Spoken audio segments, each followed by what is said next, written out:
आत्मा के स्वरूप का प्रकट होना ही आध्यात्म का लक्षण है। कुछ पर्वत ऐसे हैं जो साक्षात उस दिव्य लोक का ही बखान कर रहे हैं, तो दैवीय स्वरूप में वो उस लोक में है, परंतु यहाँ जो भौतिक स्वरूप है उसकी उत्पत्ति है, उसका विनाश है, वो अधिभूत है, क्षरोभाव है। परंतु जो क्षरोभाव को प्राप्त नहीं होता, जो सदा से ही अविनाशी है, अजन्मा है, अनंत काल तक जो रहेगा, वही ब्रह्म है।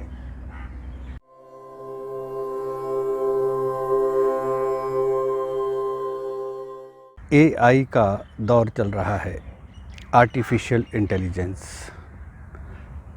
ये एक ऐसे मशीनी युग की तरफ हमें ले जा रहा है जहाँ इंफॉर्मेशन के मामले में हम मशीनों पर निर्भर हैं या मशीनों ने हमारा काम आसान कर दिया है।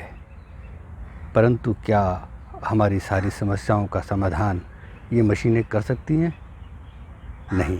मशीनें हमारी भौतिक चीज़ों की समस्याओं को बहुत हद तक आसान कर सकती हैं, यानी 90% तक हमारी भौतिक चीज़ों को बहुत ही सरल कर देंगी, बहुत ही सुविधाजनक बना देंगी। परंतु जो भीतर के भाव है, आत्मा के जो भाव हैं, जो मन की जो इच्छाएं हैं, मन की जो तृप्ति है, मन की जो शांति है, मन का जो आनंद है, वो मशीनें पूरा नहीं कर सकती। विशेष रूप से आध्यात्मिक ज्ञान के मामले में मशीनें हमेशा अधूरे स्तर पर ही रहेंगी। वो आपके आध्यात्मिक ज्ञान में कोई सहायता नहीं कर पाएंगी। बिल्कुल स्पष्ट इसको आप समझ लीजिए।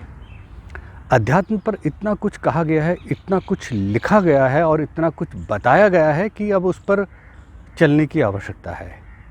उसे ध्यान के माध्यम से महसूस करने की आवश्यकता है। AI आपके आसपास का वातावरण एक दिव्य कर सकती है और एक आरामदायक स्थिति में आपको ला सकती है म्यूज़िक के माध्यम से, और बहुत सारे कंफर्ट जोन आपको उपलब्ध करा सकती है। जैसा कि मैंने बताया कि इन्फॉर्मेशन के मामले में मशीनें हमें बहुत अच्छी सहायता कर सकती हैं, परंतु जो अभ्यास है भीतर जाने का, योग को साधने का, आत्मा को जानने का, वो तो आपके भीतर की यात्रा से ही होगा और वो आपके भौतिक इच्छाओं को संतुलित करने से ही होगा। मशीनें आपकी इच्छा पूरी करेंगी, परंतु इच्छाओं पर नियंत्रण रखना यह आपका आंतरिक निर्णय होगा। अगर निर्णय नहीं हुआ तो आप मन की शांति खो बैठेंगे, सारी सुविधाएं होने के बाद भी। तो कैसे मन की उलझनों को दूर किया जाए, इसके लिए गीता के 8वें अध्याय के कुछ श्लोकों पर हम विचार करते हैं। अर्जुन ने पूछा, किम तद ब्रह्म, किम अध्यात्मम, किम कर्म पुरुषोत्तम, अधिभूतम च किम प्रोक्तम अधिदैवम किम उच्यते, कि वो ब्रह्म क्या है, यानी ईश्वर, जिसे हम बार बार कहते हैं कि सब ऊपर वाले की कृपा है, सब ईश्वर की माया है, सब ईश्वर का खेल है, ईश्वर ही जाने आगे क्या होगा। ईश्वर ने ये दुनिया बनाई है तो ईश्वर कौन है, वो ब्रह्म कौन है? किम तद ब्रह्म, ये पहला प्रश्न। किम अध्यात्मम, कि अध्यात्म है क्या? जो लोग कहते हैं कि आध्यात्मिक शांति, आध्यात्मिक साधना बहुत ज़रूरी है, उन लोगों के लिए जानना ज़रूरी है कि भगवद गीता में भगवान अध्यात्म के विषय में क्या कह रहे हैं, इसके उत्तर में क्या अर्जुन को बता रहे हैं कि अध्यात्म क्या है, ये दूसरा प्रश्न है। तीसरा, किम कर्म पुरुषोत्तमा, कि ये कर्म क्या है। जैसे 2 तरह की योनियाँ कहा गई है कि एक भोग योनि और एक कर्म योनि। कहते हैं कि पशुओं की योनि भोग योनि है और मनुष्यों की योनि कर्म योनि है, परंतु क्या ऐसा है? क्या पशु कर्म नहीं करते? क्या मनुष्य भोग नहीं करते? बहुत साधारण सी बात है कि पशु भी कर्म करते हैं, मनुष्य भी कर्म करते हैं। पशु जगत में भी भोग है और मनुष्य जगत में भी भोग है। इसलिए यहाँ एक तीसरा बड़ा महत्वपूर्ण प्रश्न उठा दिया है कि किम कर्मा पुरुषोत्तमा, कि हे भगवान कर्म क्या है ये भी बताइए।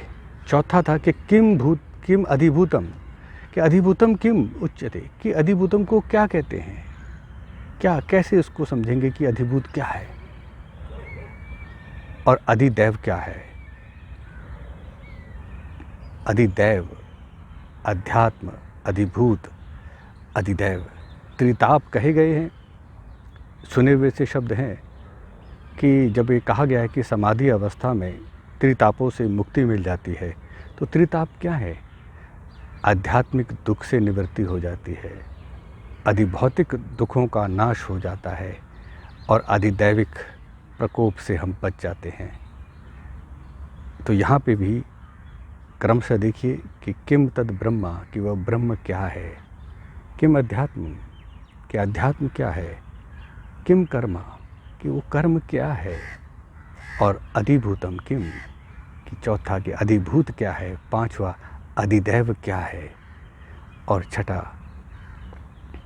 अधियज्ञा, कि अधियज्ञा क्या है। यज्ञ हवन को कहते हैं, और ये कहा गया है कि अंत काल में यानी मृत्यु के समय योगियों के द्वारा, मनुष्यों के द्वारा किस प्रकार से आपको जाना जाता है, कृपया वो भी बताएं। यहाँ बात हो रही है कि अध्यात्म ओरिजिनली क्या है। बहुत सारे प्रश्नों के उत्तर में भगवान कृष्ण केवल इतना कहते हैं कि स्वभाव, यानी स्वभाव ही अध्यात्म है। स्वभाव को ही अध्यात्म कहा गया है। स्वभाव अध्यात्म उच्यते, कि स्वभाव को ही अध्यात्म कहा गया। ये स्वभाव है क्या? स्वभाव यानी अपना जो स्वरूप है, आत्मा का जो निज स्वरूप है, वही अध्यात्म है। यानी जो ज्ञान, जो प्रवचन, जो व्याख्यान आत्मा के विषय में कहा गया है, आत्मा के मौलिक स्वरूप के बारे में उसको प्रकट करने के लिए कहा गया है, वो ज्ञान अध्यात्म है। और इधर उधर की तमाम कहानियाँ, कथाएं जो चल रही हैं, यदि उसमें आत्मा का स्वरूप प्रकट नहीं हो रहा तो वो आध्यात्मिक ज्ञान नहीं है, आध्यात्मिक प्रवचन नहीं है, आध्यात्मिक व्याख्यान नहीं कहा जा सकता उसे। आत्मा के स्वरूप का प्रकट होना ही आध्यात्म का लक्षण है। किम तद ब्रह्मा, क्यों ब्रह्म क्या है? ब्रह्म ईश्वर, कहते हैं ना सब कुछ ऊपर वाले के हाथ है, उस ब्रह्म के हाथ में है। उस ब्रह्म से ही इस ब्रह्मांड की उत्पत्ति हुई है। तो वो ब्रह्म कौन है? उसके लिए गीता में लिखा है, भगवान ने कहा है कि अक्षरम ब्रह्म परमम, कि वो अक्षर ब्रह्म परम है। अक्षर का मतलब कि अविनाशी, जिसका शरण नहीं होता। यहाँ लिखा है कि जो अधिभूत है, शरोबा, जो क्षर है वो अधिभूत है, यानी जिसकी उत्पत्ति है, विनाश है। इस संसार की उत्पत्ति होती है क्योंकि कल नहीं था, आज है, कल नहीं रहेगा। ये अधिभूत जगत है जिसकी उत्पत्ति होती है। वृक्ष उत्पन्न होते हैं, नष्ट हो जाते हैं। मनुष्य उत्पन्न होते हैं, नष्ट हो जाते हैं। नदियाँ आज प्रकट हैं, कल लुप्त हो जाएंगी। वो बात और है कि उनका जो दैवी स्वरूप है वो स्वर्ग में, कहीं आकाश में, किसी अन्य लोक में वो विराजमान रहे। कुछ पर्वत ऐसे हैं जो साक्षात उस दिव्य लोक का ही बखान कर रहे हैं, तो दैवी स्वरूप में वो उस लोक में है। परंतु यहाँ जो भौतिक स्वरूप है उसकी उत्पत्ति है, उसका विनाश है, वो अधिभूत है, शरोभाव है। परंतु जो शरोभाव को प्राप्त नहीं होता, जो सदा से ही अविनाशी है, अजन्मा है, अनंत काल तक जो रहेगा, वही ब्रह्म है। और इसी ब्रह्म के साथ कहा है कि अधियज्ञः, अधियज्ञः कौन है, क्या है, किसे कहा गया है? इस शरीर में परमात्मा का जो वास है, यानी इस ब्रह्मांड को उत्पन्न करने वाली जो सर्वोच्च शक्ति है, सुप्रीम पावर है, वो इस देह में विराजमान है। कैसे, कहाँ? आत्मा हृदय में रहती है। कौन सी आत्मा? इस जगत की आत्मा। इस शरीर की देहधारी की आत्मा अलग है। तो हमारे आत्मा के भीतर जो कुछ भी स्पंदन है, यानी कोई भी हम ऐसा कर्म करते हैं जो हमें नहीं करना चाहिए, तो भीतर से अंतरात्मा की आवाज़ आती है, नहीं करो, कुछ गलत हो रहा है, यानी कुछ डाउट हो रहा है, भय उत्पन्न हो रहा है, शंका हो रही है, डाउट हो रहा है, कुछ लज्जा आ रही है कि नहीं करना चाहिए। तो वो जो परमात्मा भीतर बैठा है वही अधियज्ञ कर रहा है। वो अंदर देवता बैठा है जो प्रेरणा देता है, वही तो अधियज्ञ है। और किम तद ब्रह्मा, कि ब्रह्म क्या है? ये ब्रह्मांड जो है एक चेतन शक्ति से कंट्रोल हो रहा है, वही तो ब्रह्म है। उसको कहा अक्षर परम ब्रह्म, अक्षरम ब्रह्म परमम, कि वो परम है, वो अक्षर है, अविनाशी है। किम अध्यात्मम स्वभाव अध्यात्म उच्यते, कि जो आत्मा का स्वभाव है, मौलिक स्वभाव है। देखिए, जैसे शरीर को हम आत्मा नहीं कह सकते, शरीर तो अलग अलग हैं। आत्मा का जो बेसिक स्वभाव है, उसका जो स्वरूप है, वो लगभग एक जैसा है सभी प्राणियों में। सूक्ष्म अवस्था में आप कहेंगे कि एक छोटा सा कीड़ा है, उसमें वही आत्मा है जो इतने हाथी के अंदर है। तो आत्मा कितनी सूक्ष्म है। और कहते हैं कि बाल के अग्रभाग को भी अगर उसके 10,000 हिस्से किए जाएं तो 10,000वां हिस्सा इतना आत्मा का स्वरूप है। शायद ये तरीका ठीक नहीं है समझने का, क्योंकि सूक्ष्म जगत यानी इससे जो परे जो जगत है उसमें विराटता नहीं है ब्रह्मांड की, उसमें स्थिति है, क्योंकि वो आकाश से परे है। तो वहाँ आत्मा ना तो सूक्ष्म है ना स्थूल है, वो आत्मा है। जैसे इस शरीर के परे एक प्राण शक्ति कार्य करती है। पंच भौतिक प्राणों में 5 प्राणों में वो विभक्त है।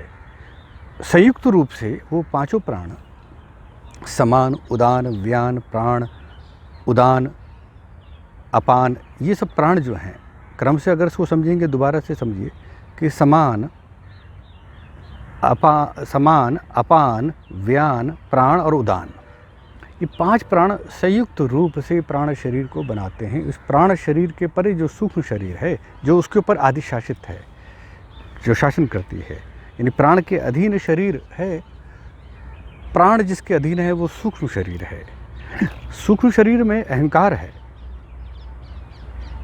जिसको हमें अपनी आइडेंटिटी हमें पता लगती है, वो अहंकार। उससे पहले मन है, मन के साथ मन जैसा ही ऋतंबरा है, बुद्धि है, ऋतंबरा बुद्धि। और उससे परे, उससे थोड़ी सी श्रेष्ठ मेधा बुद्धि है, मेधा शक्ति है। उससे परे चित्त शक्ति है, जिस पर वो आश्रित है। अहंकार, मन, ऋतंबरा और मेधा, ये चित्त पर आश्रित है, और चित्त ने आत्मा को ढका हुआ है। जो इस आत्मा के स्वभाव को, जो उसके भीतर सूक्ष्म, जो कई जन्मों से और अनादि पता नहीं कितने काल से ये चित्त शक्ति आत्मा के साथ है, जो इसके स्वभाव को, इस स्वरूप को, आत्मा के स्वरूप को प्रकट कर देती है, यानी जो चित्त की यथार्थता को बता देती है, सूक्ष्म शरीर को भी खोल देती है। वो ज्ञान ही अध्यात्म ज्ञान है। किम कर्मा उच्यते, कर्म के विषय में बहुत स्पष्ट है। पशु जगत में भी कर्म होते हैं और मनुष्य जगत में भी कर्म होते हैं। पशु जगत भी भोगते हैं और मनुष्य जगत भी भोगता है। तो ये नहीं कह सकते कि पशु योनि भोग योनि है और मनुष्य योनि कर्म योनि है, ऐसा बिल्कुल। दोनों में दोनों कार्य हो रहे हैं। भोग पशु जगत से मनुष्य का भोग ज़्यादा उत्तम है, ज़्यादा श्रेष्ठ है। परंतु कर्म क्या है? किम कर्मा पुरुषोत्तमा, कि कर्म क्या है इसको बताइए। तो देखिए, कर्म वहाँ भी होगा, कर्म यहाँ भी होगा, परंतु ये कर्म साक्षी भाव से भी कर्म हो सकता है। इसलिए कहा गया है कि विसर्गः कर्म संचितः, यानी भूत भाव, जो भाव उत्पन्न हो रहे हैं, भूतों के जो भाव होते हैं, उसका विसर्ग करना, उसका त्याग करना ही कर्म है। यानी कर्म करते हुए हम साक्षी भाव को जो प्रकट हो जाते हैं, तो हमें पता लग जाता है कि ये कर्म मैं नहीं कर, मैं करता नहीं हूँ, मैं कर्ता भाव से ऊपर उठ जाता हूँ। तो इस त्याग का नाम ही वास्तविक कर्म है। कर्म तो सभी कर रहे हैं, परंतु त्याग पूर्वक निष्काम कर्म जो करता है वो ही कर्म है। और इसके बाद कहा कि अधिभूत क्या है? शरोभाव, जो शरोभाव को प्राप्त होता है, यानी उत्पत्ति और विनाश। जैसे इस ब्रह्मांड की उत्पत्ति है, विनाश है, तो ये अधिभूत जगत है। इस वृक्ष उत्पन्न हो रहे हैं, वे नष्ट हो जाएंगे, ये अधिभूत है। मनुष्य उत्पन्न हो रहे हैं, प्राणी उत्पन्न हो रहे हैं, नष्ट हो जाएंगे। जो उत्पन्न हुआ है वो नष्ट होता देख रहे हैं, तो ये अधिभूत ज्ञान है। कथाओं में, राजाओं की कथाओं में, तमाम तरह की कथाओं में उत्पत्ति विनाश का ही विषय है, तो वो अधिभौतिक है, वो आध्यात्मिक कथा नहीं है। और अधिदैव क्या है? ये कहा कि पुरुषश्च अधिदैवतम, यानी जो हिरण्यगर्भ है वही अधिदैव है। हिरण्यगर्भ कौन है? हिरण्यगर्भः समवर्तताग्रे भूतस्य जातः पतिरेका आसीत्। यानी इस भूत के उत्पन्न होने से, इस संसार के उत्पन्न होने से पहले भी वो था, एक आसीत, एक था। कौन? हिरण्यगर्भ, जिसने पृथ्वी को धारण किया है, जिसने सूर्य को धारण किया है, जिसने सूर्य और पृथ्वी के बीच में समस्त अंतरिक्ष जगत को भी धारण किया है, नक्षत्रों को जिसने धारण किया है, वही तो अधिदेव है।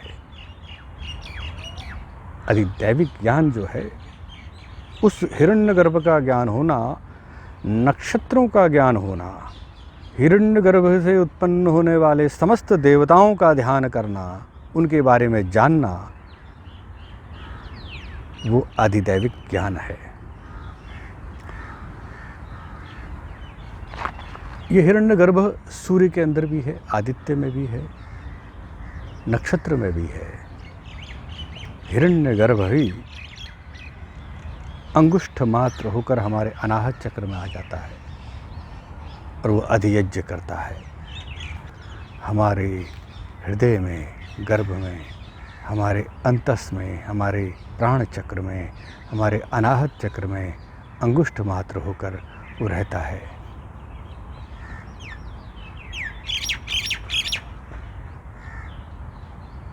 और फिर कहा गया है कि अंत काल में, प्रयाण काल में, कथम जीवोऽसि नियतात्मभिः, कि कैसे वो ज्ञानियों के जानने में आता है। देखिए, बुढ़ापे में कोई नया भाव उत्पन्न नहीं होगा यदि उसका अभ्यास पहले नहीं हुआ तो। यानी युवावस्था में ही, बाल्यावस्था से, युवावस्था से जिसका अभ्यास किया गया है भक्ति का, जिसका स्मरण किया गया है, अंतकाल में वही स्मरण होगा, कुछ और दूसरा नहीं होगा। तो इसलिए उसको जानना है तो नियमित अभ्यास, उसी का चिंतन, उसी भगवान का स्मरण, उसी भगवान के स्वरूप का मंथन करते रहें, भक्ति भाव से उसकी शरण में रहें, नियमित उसका अभ्यास करें। वही भाव अंतकाल में परमात्मा को जानने में कार्य करता है। और जैसे जीव की गति होती है, जैसे भाव होता है, वैसी उसकी गति होती है। इसलिए भक्ति भाव से जो व्यक्ति जी रहा है, अंतकाल में वही भक्ति भाव उस परमात्मा को स्वयं जैसे विवश कर देता है कि अपना स्वरूप प्रकट करे, कि मैंने तेरा स्मरण करते हुए पूरा जीवन जिया है। तो इस शरीर की इस यात्रा के अंत में तो तेरा स्वरूप प्रकट होना ही चाहिए, क्योंकि अब देह का संसार, माया तो पर्दा गिर रहा है, अब तो अध्यात्म का, आत्मा का स्वरूप प्रकट हो रहा है। तो इस प्रकार से अंतकाल में उसी को जानना चाहिए, और उसको जानने के लिए अभी से उसका नित्य अभ्यास करना चाहिए, जिस अभ्यास से जो व्यक्ति अपने को इतना मजबूत कर लेता है कि इसके अतिरिक्त अंत में और कोई इच्छा उसके मन में उत्पन्न नहीं होती, वही वास्तव में आध्यात्मिक व्यक्ति है। उसी व्यक्ति के द्वारा वास्तव में कर्म किया गया है, कर्म का त्याग किया गया है या त्यागपूर्वक कर्म किया गया है। वही व्यक्ति अधिभूत को जानता है कि जिनकी उत्पत्ति है, जिनका विनाश है, मैं उसके पीछे नहीं भाग रहा, मैं उस ब्रह्म के पीछे भाग रहा हूँ, उसी का अभ्यास करता रहा हूँ जो अक्षर है, अविनाशी है, परम है। तो इस आत्मा के स्वरूप को प्रकट करने वाला ज्ञान, अध्यात्म ज्ञान सबके भीतर प्रवाहित हो, अच्छी तरह से समाहित हो, उस कथा को सुनना चाहिए जो आत्मा के स्वरूप को खोलती है। उसी को समझना चाहिए नियमित रूप से। इसके अतिरिक्त अन्य कहीं परिश्रम कर रहे हो तो वो परिश्रम आपका वहाँ नहीं ले जाएगा जहाँ अध्यात्म ले जाता है।